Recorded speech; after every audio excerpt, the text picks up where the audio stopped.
All right, all right. All right, all right. Hey, everybody. How's everybody doing? We're jumping right into it today. We've got a pretty jam-packed session. I'm really excited about the guests we have on today. And I want to make sure everybody gets set up in the studio and they're feeling comfortable where they're at. So I'm going to give it a second. Let's go.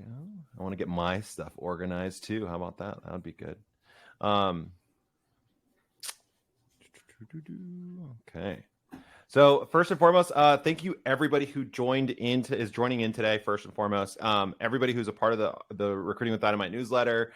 It has been an explosive growth over the last couple months here. We've just crazily surpassed our goals and our metrics. So that's all thanks to you, for all of you who are participating on LinkedIn and joining the conversations, and then growing into the Boom Lab. One of the big things on the Boom Lab, it's all about community. So I'd love to get you there and get you active. Let me know if there's anything I could do to do that. But let's go ahead and get started. So first and foremost, welcome to the Live Dynamite events by Recruiting with Dynamite. We have an exciting guest today, and I'm very excited about what he has to share. But first, Recruiting with Dynamite is on a mission to help recruiters everywhere connect with more companies and build their dream businesses. So we do that by giving you more free stuff than any paid for guru you'll ever give you. Like, nobody out there is giving as much data and validation and how-tos for free than I am. And I promise you that. And if there is, let me know, because I want to beat them.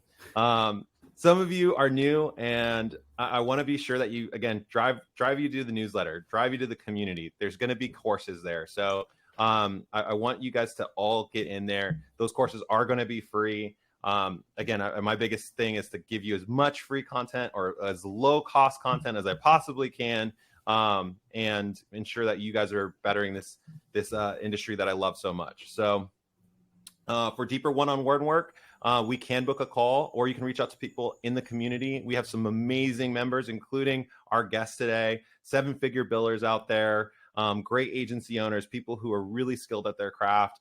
Make sure that you, again, tap into them, be respectful, reach out and see if there's anything that you guys can collaborate on or connect on. So definitely do that. With that, I'd like to thank our sponsor for today. Many of you are in the midst of renewals as we approach the end of the year, and I'd encourage you to take a look at BetterLeap for talent intelligence, contact data, and as your all-in-one ATS. They were built by agency recruiters for agency recruiters, and it's one of the best platforms I've seen recently. They have a full search and sourcing capability, unlimited contact data enrichment, client-side ATS connection, so you don't send the same candidate that they've already got in, and personalized AI email campaigns and JD generation. So huge. And it's all done for $200 a month. And that's, I think, it's a crazy number. I'm telling Khalid to increase those prices, but obviously we want to keep them low. So he's doing some really, really great stuff there at BetterLeap. So definitely go check him out as you guys look at new tools. So for our guest today, the guest of honor, I'm so excited about to bring Stuart Mitchell onto the podcast or live webinar. Our guest today is a 7-figure biller in both agency and now as a founder of Hampton North. Stuart's the poster example of how modern recruiting is done, and he's not only focused on production, but also branding as well. And I think a lot of people that are trying to figure this out, this branding to conversion part, this is what Stuart's bringing to the table today. He's amassed an impressive 40,000 targeted followers, and it has had explosive growth in his boutique cybersecurity recruiting firm. In the last 12 months, Hampton North has built over $1.5 million working with some of the coolest companies on the planet, including OpenAI, Reddit, Rivian, Clearwith, all of them doing business with Stu and his team. And he's done it all with a team of 2. And he just added on 2 new rockstar recruiters to ramp up 2024. So with that, I'd like to welcome Stu to the show. Thanks for the intro, Will. Really excited to be here. I know we've been looking forward to this one for a while. Yeah, It's been a minute. I've been following you for a long time, man, and I think like one of the big things for me was I think we kind of started the whole LinkedIn game around the 2020 pandemic, right? Like we both were just kind of getting started there, huh? Yeah, I think, yeah, it was something that I really, really lent into, and I think we'll dive into that in a little bit. But yeah, during the pandemic, there were a few folks who, we're probably bored as shit, to be honest. Like there was not a lot happening in the world. So Yeah. we were looking for new avenues to connect and meet with people. But also saw it as a way to replace what I thought were the traditional good old fashioned ways of meeting people, which was the networking events, which was cold calling, which is emailing, etc. And so LinkedIn, it's something I'd been utilizing, but yeah, I think and there's a few others, both in this group and kind of as the wider recruiting community, that found this as an opportunity to really grow and build something out. And so, yeah, I think we've known each other for a number of years, but yeah, I think more recently kind of kicked off a more formal connection. Yeah, I think I mean, we've chatted back and forth on the DMs and like, and I think one of the big things for me is always when I find like really great recruiters who are doing what I think is the modern recruiting practice, which is like really building a brand, growing yourself, like, and just doing something that's like really focused on the end client and the candidate. And you can just feel it. You can like, there's like a genuine feel that like you can get from those recruiters are not just in it for the cash. Obviously you want to make money, right? But at the end of the day, it's like, you could tell that you're servicing those people. And like, so that's why I've always like kind of tried to like, whenever I got a cybersecurity candidate, I was like, here you go. I'm like, hey, I've got a cybersecurity role. I don't want to work it. Do you want to work it? And I've always just tried to help you out. So whenever I could, and I'm just so happy to see you, grow Hampton North the way you have. And it's really cool. So yeah, appreciate that. So let's get into it. Obviously Hampton North just started, but for the audience that might not know who you are, who are you? What do you do? Why did Hampton North even begin? What's the story? Yeah, so few different questions there. So I've been recruiting for, I age myself now, but I would say the best part of 11 years.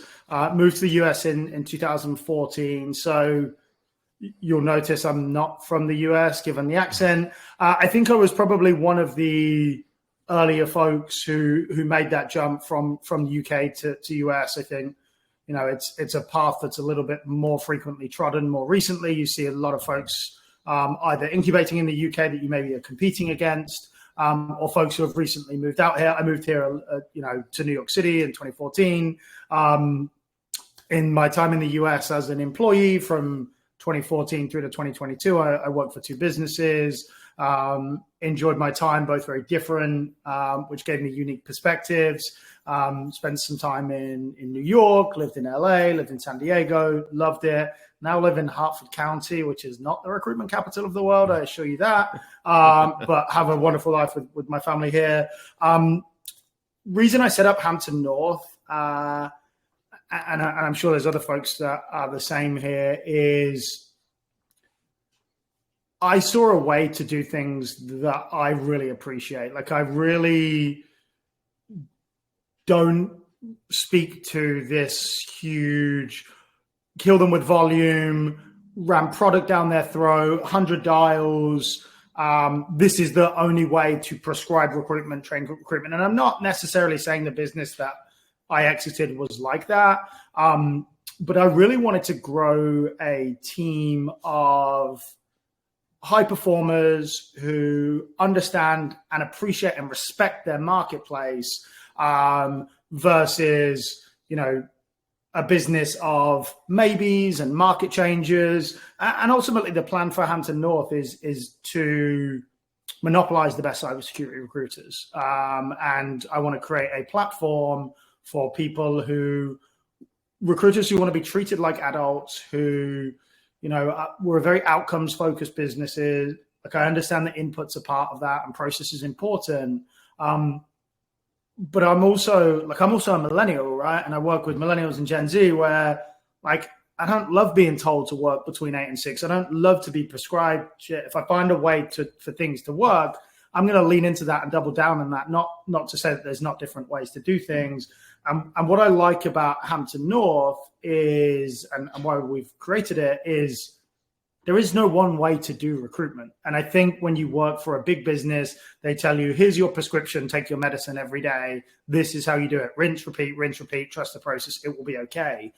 I much prefer artistic brilliance, and there's science behind it, but everyone does this job differently. And if you lean out of your own authentic self, like if you told me to do 100 cold calls today, which for some business works, I would fail 100 times out of 100 because I'm not very good. Like I can tell people the last time I picked up a business on a cold call was 2016, and it was Winnebago, the RV company. Like I can tell you the exact company it was, the role it was, and since then have found alternative ways to do it. And again, but if someone is a fantastic cold caller, like why would you spend all this time doing it a way that is not efficient to you? So that's why I've created this business, is to kind of get out the prescription zone of this is the only way, and appreciate the abilities of others, and create a place where people feel, I won't say safe, like we're working recruitment, we're not on the front line, but feel comfortable in a way that they can lean into their skill sets and maximize those. And that's what we really want to do here. Yeah, I mean, and you guys have done it, right? Like, and I love the kind of the artistic piece of what you've done and what you've created here. And I completely agree with you. I think a lot of people, when they jump into recruiting, we go into these big agencies or agencies that have this particular formula. And I believe in franchising out your business model and all that stuff. But, as you grow and excel in your recruiting career, like you start to see like there's some gaps and things that you can change. And in most big agency situations, it's very difficult to like, take that leap and have the room to fail, because they're not gonna, it doesn't vibe with what they're currently doing. That's one of the reasons why we left or I left big agency. So it just doesn't happen. So yeah, I love that. What were some of the big challenges and pain points that you kind of faced early on in the days of your recruiting, and ultimately like that got you to, where you are today? So the pain points there is I wasn't great at the things that they were telling me to do.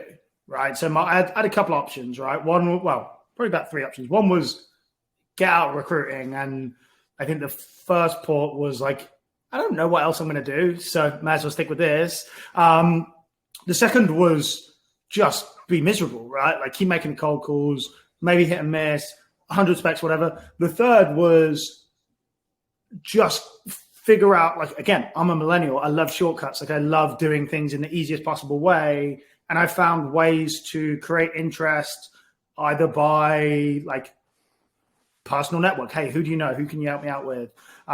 Showing up at events, LinkedIn DMs way back in the day. And I was like, okay, I'm gonna find out ways that I don't have to do the stuff that I really don't enjoy doing, that I'm not very good at, and throw results down their throat so much that they just can't ignore it. And that's kind of how it worked out for me. And I can give you a really good example of how ridiculous this is, right? So working for 2 companies ago, a company called Elliott Brown, was top biller there a couple of times, was the only person in our US office to hit President's Club in like, I think it was H2 of 2016. CEO calls me up and he's like, hey, I've noticed it, like, well done, great performance, but also like you're the bottom of the call times. You have sent the least spec emails and stuff. Like, so he's like, imagine how much more you could do if you did it this way. And I was like, are you not fucking seeing this? Like, does this not compute that actually maybe my way might be better? And so like, and that's a very old school mindset, but that was like a really clear example of like, hey, there's other ways to do this. Some of the other pain points that I'm sure many run into, I got into leadership far too early. As a 24-year-old, I was tasked to build a team and run out and it also always sounds so interesting and exciting. One of the things that absolutely hampered my career twice was diluting client relationships to help my team out, which actually ended up like just spoon feeding them clients that really actually wanted to work with me, but because I was a good old company person, like go and give these clients to people and help them out and teach them how to do everything. And, the upside financially, very traditionally in these businesses, is not great, right? Like you tend to, when you move into leadership, you lose money, right? Like, oh, here's $10,000 on your base salary, but give all your clients away, spend 50% of your time teaching people that probably don't even want to be here, at least half of them, to again, just like babysitting, to be perfectly candid, half the time. And, ultimately that was something that I think a lot of people tend to go on this like very interesting kind of journey in their career where they start very well. So, you're good at recruitment. You should be a manager. And then you start to manage and you're like, well, this is dumb. I was making 175 and now I'm making 130 because I got to give all my stupid clients away. And so they're probably the two things that I ran into is A, the prescription. I didn't fit the prescription and B, like I got too much too soon from a leadership perspective. And I fought really hard to break those shackles. Man, you're speaking my language right now. I can't. I remember when I got in my first quarter at Cyber, or my first year at Cybercoders, like I got pushed into a leadership role too. They were like, "Oh yeah, you should become a lead." And I remember looking at them and being like, "I'm honestly having too much fun." And this is one of the things I'm really proud of that I did, but I didn't keep with. I was like, I'm having too much fun building this much. I'm enjoying what I'm doing. And I don't know enough about this game in order for me to be a leader. So no, I'm okay. And then so I remember I said no. And then my boss was like, what are you doing? And then all of the people around me are like, what are you doing? Why wouldn't you become a lead? And I'm like, it's just not ready. And honestly, like it's a big part of most big agencies and or agencies in general. They want to promote the salesperson because that's the person that has the success. And so they think that that's the best way to do it without including things like timing. Like, did they jump into the market at a good time and therefore they kind of rode a wave with a good market and maybe they don't really know what they're doing, right? Maybe that's not the case. Do they have a different system, right? So the other part, like what you just described, is like my system was very data oriented and not very volume based in the beginning or once I learned it, right? And it's like, that's not going to be a good prescription to a company that's got an ethos of volume, send as much out as possible, do as many cold calls as possible. Like that just doesn't work. So now I'm having conflicting messages with my team and nothing ever gets done. So you're speaking my language. So anybody out there that's looking at maybe leadership or management, like just realize, like, just take a step back. Like if the best ones, I think the best management styles or management organizations are ones where they create owners, not managers, where it's like, hey, you have your team and they're going to help support you versus you are trying to get them ramped up and ready and built out and all this stuff. Like that just doesn't work. It works, but it just results in a really bad ecosystem for folks like you and I, at least. So let's get into it. So what are some of those common things that sales and recruiters kind of do or pay attention to today? You mentioned like cold calling, LinkedIn DMing. I don't know if LinkedIn DMing actually works as much anymore. Like I it's not been the thing that's actually done well. I feel like emails come back. What are some of the things that you're seeing that they're maybe they're not paying attention to that you wish you did early on in your career, like that you could start off? So I think that if I could go back to Stu's day one of his career, right, it would be like, I've been in cybersecurity for a long time. I wish I got in like almost immediately. I wish that was my first port of call because it is a market that speaks to me. So if you can find a market that you are actually interested in, that obviously there's a demand for, right? Like you probably don't need to get into a market of like horse-drawn carriage taxi drivers. Like as passionate as you are, I don't know that that's the place to be. That said, I find cybersecurity quite interesting, not to the point that I'm going to change careers and go be a cybersecurity recruiter, but like the people to me are somewhat interesting because they're kind of paranoid and they've got amazing bullshit detector and it speaks to me, right? But on the flip side, I wouldn't, like, optimism kills me. Like, it's so funny that I'm a recruiter, but like if I was a super passionate, like really happy, positive person, I'd probably work in go-to-market, or I'd probably work in like, talent recruiting or something like that, because that's a kind of like SDRs, right? If I had to pitch SDRs every day, I don't know how well I would play. So I found a market that I was super interested in.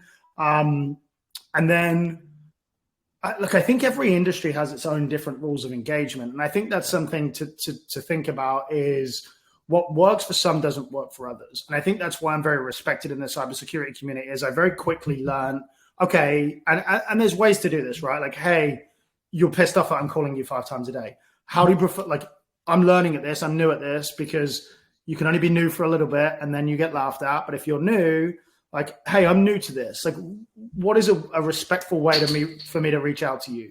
Do you like LinkedIn? Should I be emailing you? Do you prefer like cold, like mail? One of the best pitches I ever got was somebody wrote me a letter, like unbelievable. And that got my attention. But what works in my marketplace? Again, you don't get to be new for very long. But I was never humble enough either when I was early on. And I think this is something that, again, big agencies assume knowledge. Don't assume knowledge. Be dumb early on, because you get that humility. And people innately are nicer than we always assume, right? People will talk about themselves forever because they love to. Look at me, I'm on a podcast. I get to talk about me for 45 minutes. But if you're humble and you're asking for help, most people will come to help, versus this assumption of the fake it till you make it, I know everything about my marketplace, I'm an expert. Like, humility beats, like, especially like, humility crushes false bravado. Real bravado does carry. If you are really, really good, it does carry to some extent, but humility will always beat false bravado. And that's something that early on in my career, I went the other way and was an expert. And I can tell you, I did not know things that I wish I knew. And so ultimately, if I could go back and fix me, it would be find a market that is genuinely interesting, find the way that they like to be approached, and then just ask, whether that's other recruiters, but also don't put your faith in as many other recruiters. Ask your market, because, and that's what I've created Hampton North for, is like, I don't really care what other recruitment companies think about us or who we are or how we approach things.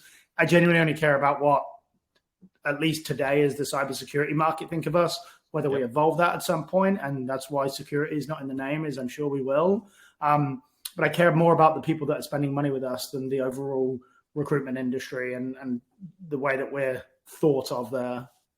Yeah, and I think one of the big things that you're actually mentioning here is like, you found a niche, right? But like at the same time, you're not, the thing about cybersecurity is like everyone can use it. So yes. There's like any organization, any company has a cybersecurity need, especially as we become a more digital forefront kind of world, right? Where everything's AI driven or whatever it is. There's all sorts of new problems that come up in cybersecurity. So like one of the things I always talk about is like, I don't believe in niching as much. I think like niching in the beginning is important. You have to, because if you need to focus on, one or two, maybe three types of ICPs, and I think that's even a lot, that like you're going to go after constantly service and be sure that you're like providing value for. But at the same time, like you have to know how to like move and maneuver. And you don't do that by staying in one industry for the entire time. But with cybersecurity, it's like, hey, like you could jump into a bunch of different industries and like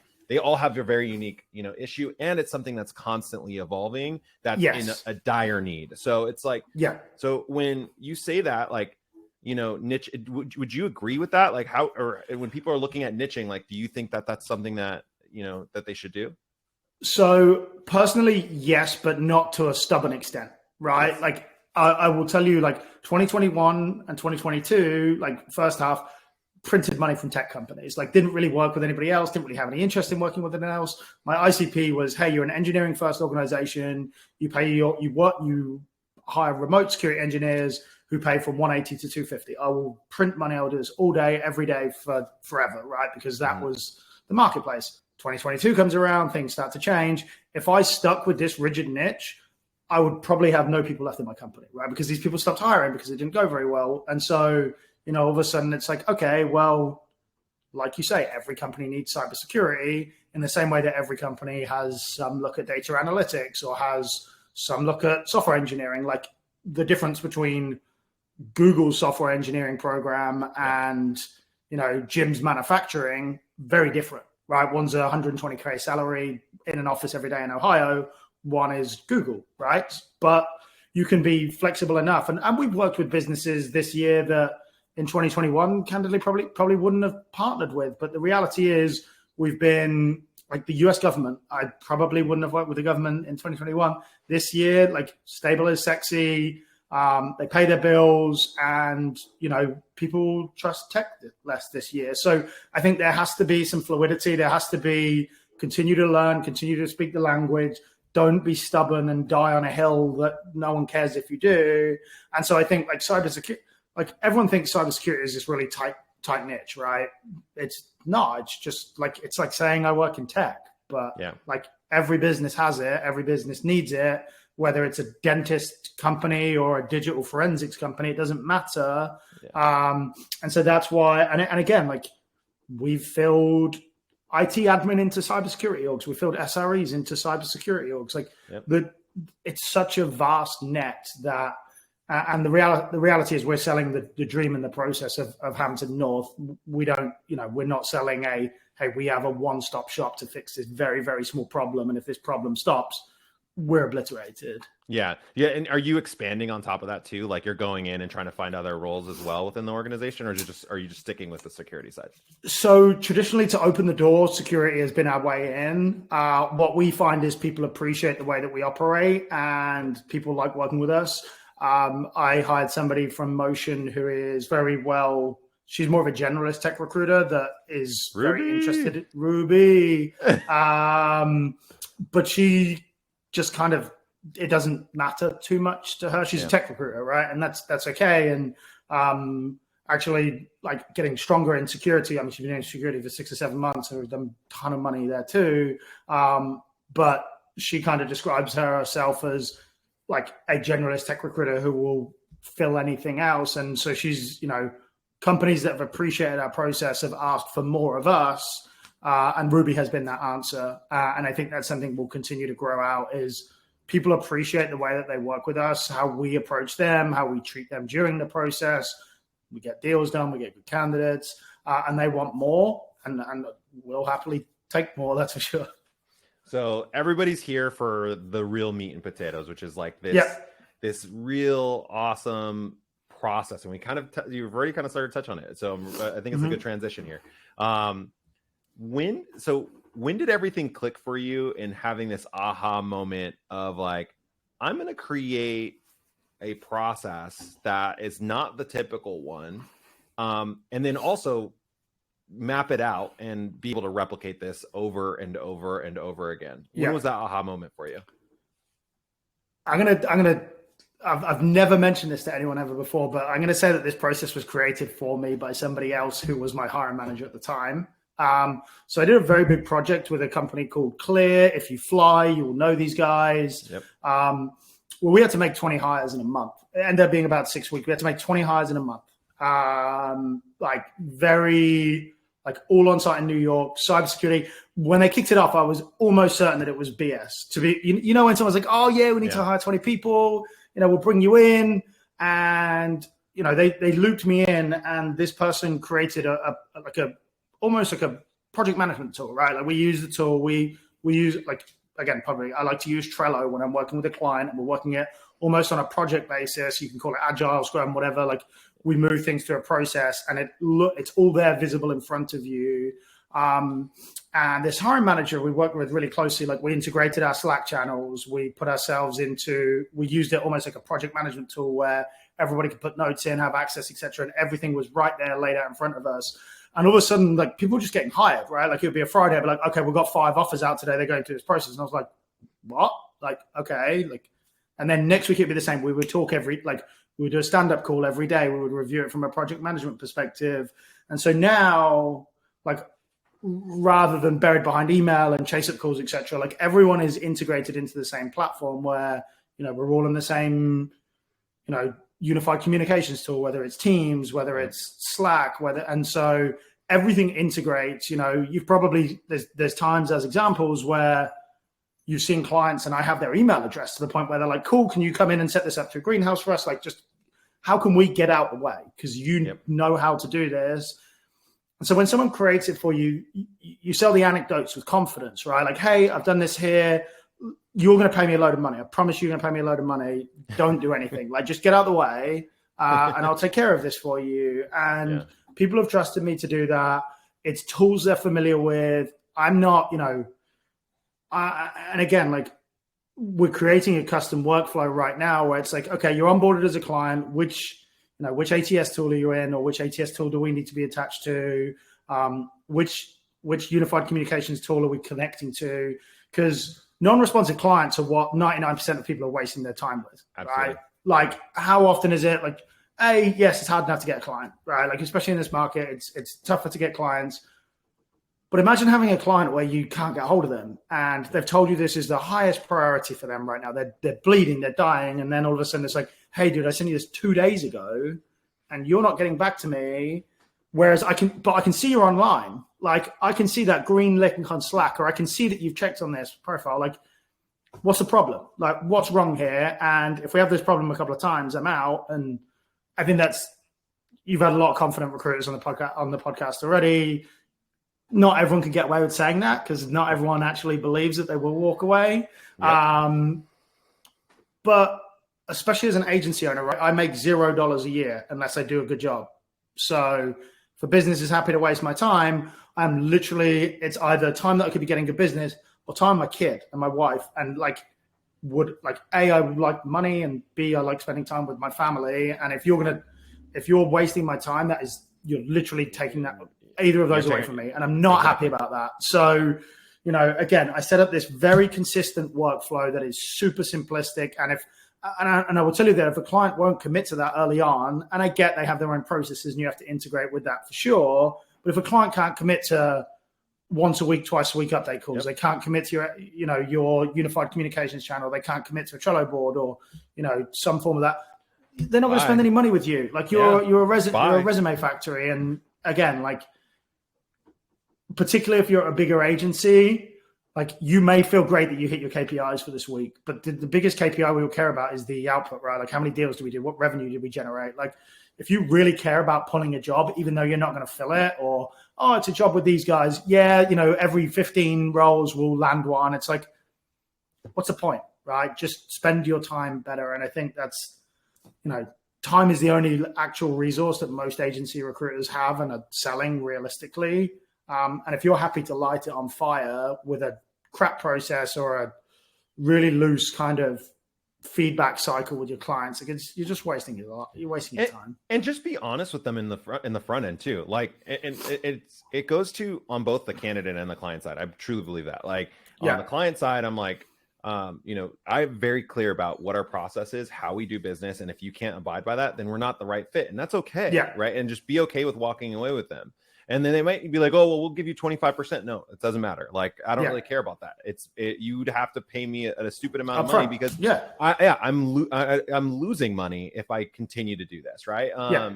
And then the candidate side, it's the same way. Hey, like, this is our process. This is what we're going to do. If you're not okay with that, that's okay. We'll move on to another candidate. And if they're not okay with it, like, then walk away. Like, but being transparent and having a kind of a threshold is a big part of like that time management piece. So for all of you out there that are probably struggling right now with like some shitty clients or whatever it is, like literally like write out what a good client looks like to you. And usually that kind of ultimately goes down the process part of it too. You're like, hey, like this great client has, an integrated system and I'm a partner, not a vendor, and I don't have to send 50 candidates and they're going to get back to me. Like all those things matter. So figure out systems around that and then create a process that actually makes sense. People do. I would say like the barrier, like the bar is set so low by our mediocre competition that the bar is so low. Like I've sat across from meeting rooms and on Zoom calls at times, and I'm like, what? Like there is nothing amazing about what I'm saying. It is so fundamentally basic. Like there is nothing that is changing about. And they're like, wow, you're right. That is amazing. Like how have you figured this out? And it's like, this is so fundamental. And there's two things, right? Like A, set a very simple process, and B, going back to your point, like just be honest, right? Like it's, hey, for 140, I don't think I can get you anyone. If you open up to 160 or we can go remote or like maybe, but like the classic, oh yeah, I'll do what I can. Like, and you're not going to. Like, again, honesty is actually such a piece of firepower. It's such a tool to weaponize from from a like building relationship perspective. And it is just fascinating how people are like, oh yeah, like, okay, whatever, I'll do my best. And it's like, no, you're not going to find anyone. Like that's not going to play out. So social media is a big part of your strategy, Mm-hmm. right? Like let's talk about that. Like your superpower really is the fact that you've been able to take your social media presence and been able to convert it into kind of this community driven people who just want Stu to win. And Yeah. I think that's like my favorite part about your brand, as far as like the recruiting, the LinkedIn community goes. Tell us about that. Like, how does that play into your strategy, your process, all that stuff? So the long and the short of it is a huge part of who I am as a recruiter now, to the point, like, Ruby calls me a content creator more than a recruiter. And that some of that is to some extent true, right? Like, I'm very deliberate about making it a real part of my business strategy. The reality is it goes back to the point of like being honest. And I'm very honest on LinkedIn, whether I see things I dislike, whether I've fucked up, whether I'm like, frustrated with a situation or an industry or whatever, or, there were people, I got start of this year, I was like, hey, like I'm fairly certain that almost everything is going to be returned to office this year. Oh, Stu, well, you were such an advocate for remote work. I was like, first of all, I work from home. My team works from home. You think I'm going to call up Jamie Dimon and tell him that, like, Morgan, JP Morgan, you're wrong? Like, I don't think they're going to listen. I don't have that much sway with Jeff Bezos either. So, the reality is I say what I'm seeing. Some people like it, some people don't. But I've always been very transparent with who I am. And I think going back to, we spoke about ICP a few points ago. My ICP is someone who connects with the way that I communicate and connects with who I am. And I can almost guarantee that there are people on there who don't like how I come across, don't like how self-assured I am, how to some extent outspoken. Sometimes I'm not serious either. Like, oh, LinkedIn, posted something about Great British Bake Show the other day. I have a lot of fun with it too. Yeah. But it filters out the people that I don't want to deal with, right? Like, if you are boringly serious, if you like entirely disagree with the way that I see the world, why are we going to work together? It's not fun for either of us. And I don't need the money that bad, and you probably don't need the candidates that bad. So it allows me to filter people out. What it has done is the people that do like my voice and my approach and how I see things and how I do things, people will spread that gospel far and wide. And I can't tell you how much that's kicked this business forward in the first 12 months, both from how we operate with the clients and candidates. Hey, there's layoffs. Can you help my friend out? Have you seen anything here? But hey, my friend's hiring. Can you help these guys out? Adding to that even further, Ruby came because she knew me on social media. Our last hire knew about me because of that too. So it's my internal recruitment strategy as well. I think on top of that, I make a very conscious effort to take it offline too, right? Like, so I try and meet with these people. I'm not trying to be some figure on LinkedIn that is a guru, not like a guru. That's the other thing, right? I never charge for anything that isn't just recruitment. Like, I'm not, and people are like, hey, should you do career consulting services? I was like, I don't really know that much about it. Give me 1 second. I'm just going to clear my throat. Oh, yeah, please. I'm going to do the same. I think burn my water. But I shouldn't be telling CISOs how to get the best job or whatever, because I have a very limited view, and I'm happy to give some fundamental info, but I'm not like a BCG former like CISO consultant or whatever. I'm not qualified to. So I stay in my lane, and people appreciate that. And that's, again, I know what I'm good at. I know what I'm not good at. And for me, that's allowed me to push the business forward. Give me 1 second. I'm going to have to do this again. Yeah, no worries.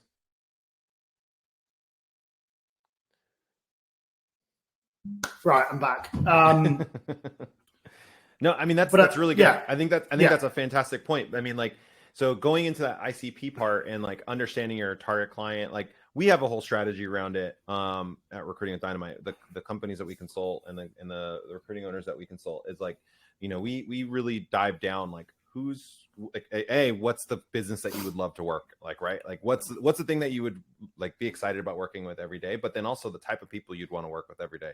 And then like having that like as your, what we call a keystone client, we draw that out. We really define that. Did you do that? Did you have any sort of process that you're like, let me make sure that all this content that I'm creating is going to like be something that they're A, interested in, and B, want to engage with, or whatever it might be?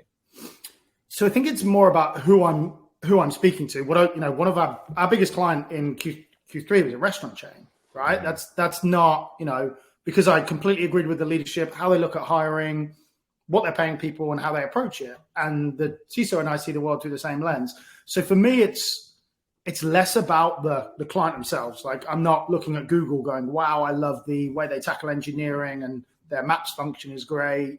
I'm looking at it as like, okay, I'm going to stick to my true, authentic voice. Yeah. There's certain things that I will never talk about, right?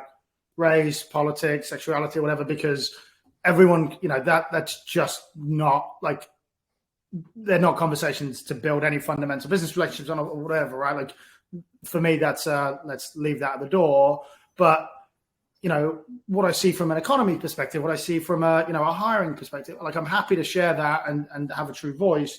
And then people that don't agree with it, like, I can filter them out, and that's great. I don't think there's a true strategic angle. That said, there's companies that I like and respect. Like, I'll give you an example. Like, I want to pitch with New Balance because, like, my pitch was, hey man, like, my favorite thing to do at the end of the day is to go grill on my New Balances. Like, let's ride. Like, I'd love to help you guys out, and it makes life a lot easier. Like, again, going back to, I find cybersecurity interesting. You're allowed to approach companies that you enjoy, right? Like, if you hey, if you hate the healthcare system in the US, right, and you are obsessed with health tech, like, do you know how legit it sounds when you're like, hey, man, like, I love the fact that you're changing the way that we diagnose this problem or the way that we approach this, like, with complete authenticity versus hey, this is what I'm supposed to say because of AI and whatever. Like, hey, I actually, if you're a fashion person, like, pumped, I would love to work with StockX. I spend a fortune on there. Yeah. Like, I've got so many pairs of sneakers and I'd love to get some of that money back and joke around with it or whatever. But I think you can do that and you can target that. I would say, like, more from a strategic perspective for me, the way I have to kind of play along and go to this personality and lean into it on LinkedIn, but it's still truly me. And I just want to keep the audience loud and keep them moving and keep it rocking. You could immediately lose it by leaving LinkedIn dormant for a few weeks. So it's a full-time job keeping it going. But my strategy is always keep it alive, keep it interesting, keep the tone consistent. And things tend to take care of themselves off the back of that. I want to open it up to questions if anybody has any. I think anything that relates to what Stu's talking about here, but I'm going to keep asking while we wait because I know we have some time, pressing time here. One of the things that you did talk about is your process, right? So that process being a big part of it. Is there a process to, once you get interaction with people, or you've grown your following to 40K, right? That's an impressive thing to do. Like, I think a lot of people are trying to figure that out. Once you how are you doing that? Like, how are you growing the audience, but and the following, but also then how are you taking that and then moving it to business? Like, you kind of alluded on it a little bit, like you try and get them off platform, but what is there? Is there something that you can't? It doesn't just happen, right? They're not just waiting outside when I leave the house at the end of the day. Exactly. So the first thing is to not be selfish with content. I think everyone's we know that we're doing this for ourselves. Let's be really real about this. We're not doing this so that we can go click and like somebody else's picture or whatever. Don't be selfish with content. If you have your ICP, if you have your target audience, spend some time becoming familiar with their content, interacting with their content, particularly if they're, engaging a lot on social media. And then, if somebody likes something that you say, or, likes a comment or adds something, like, hey, appreciate the engagement. Like, hey, I really liked what you said about that. Hey, I didn't think about it from that angle. And just start things there, start planting seeds and don't ignore a like or a comment that somebody has done on one of your posts. And you can start to kick off engagement. The thing that everyone complains about on LinkedIn is, hey, we connected, bang. Yeah, want to buy some people? Want to buy some people? Like, no, like, that's not how this works. If that happens, unbelievable, but it's not how it works. The reality is you need to, like, start those very organic. So the seeds, reach out, like, hey, saw that you're in Boston. I'm actually going to be up there tomorrow. Yep. Would you like to get coffee? Even if they don't, like, you can start to kind of create these conversations. But you can't just go all the way on the first date, right? Like, you got to just start interacting, moving forwards, etc. And that's the reality of it. And you add to the fact that you're interacting with them, they become more familiar with your name, which is where my job's gotten really easy. Is like, I'm in my niche, and I'm Stuart Mitchell. That's well known, and it's a common familiarity. But that takes time. So you have to get people familiar with your brand. So Chev came in and said, "How long do you think you should stick with a niche before moving on?" That's a tough question. Depends on the niche. The reality is how much time did you spend finding the niche, and have you had success with the niche? Right? Like, let's say you're in crypto, right? Crypto booming, 2021, 2022. Big shutdowns, etc. Like, is it coming back? Do you think so? Or how transferable is it to another industry? Could you move to Web3? I hate to say how long is a piece of string, but like, the reality is the problem you, or is the problem the market? If everyone else is winning and you're not, it might not be the niche. If it is a niche like horse-drawn carriage drivers, where, hey, maybe we just pass the time and I should find something else, move on and move quickly. But if you've, if as an example, like, like, I'm going to toot my own horn here, lesser recruiters have struggled with cybersecurity this year because it's just a bit harder. Doesn't mean that there's a problem with the niche. It's a problem with their input and their activity and their energy and their commitment. Yep. But again, I wouldn't want to be in crypto recruitment right now because of that market has gone down for a bit. So that's the way I would view development, right? Like, standard web development. I don't want to be in like .NET and JavaScript front end, SharePoint, SharePoint. Like, no, nobody wants to do that, because like, they can get that person in the droves, right? Again, the three factors that are a big part of anything that you're going to do on a candidate-driven side, especially, is, you have to have something that you're really excited about, something that you have a pretty decent network in, and you want to, and you either want to grow or whatever it might be, that has growth specifically, and with a candidate profile that actually is hot and interesting or in high demand. And if you don't have those three things, like if you don't have something you're really interested in, and an interesting market that's growing, and then a great candidate, then like, there's no growth there for a recruiter, period. It's just not going to happen. So you need to take a look at that. But hey, Stu, I know you've probably got something at 11 here, so I want to make sure that we're conscious of your time. Thank you so much for joining. If anybody wanted to get in contact with you, reach out to you, and work with you in some way, how would they do that? LinkedIn, live and breathe. I'll be there every day without fail. And thanks for having me on. It's been a blast. Honestly, Stu, it's been so good to hear from you, and thank you so much for joining us today and giving some value to the Boom Lab. Again, thanks everybody. Have a great rest of the week. If you guys have any additional questions, jump in the community, reach out to Stu, reach out to me. Like, we'll have some conversations, and we're happy to help you out. So have a great rest of the week, and talk soon.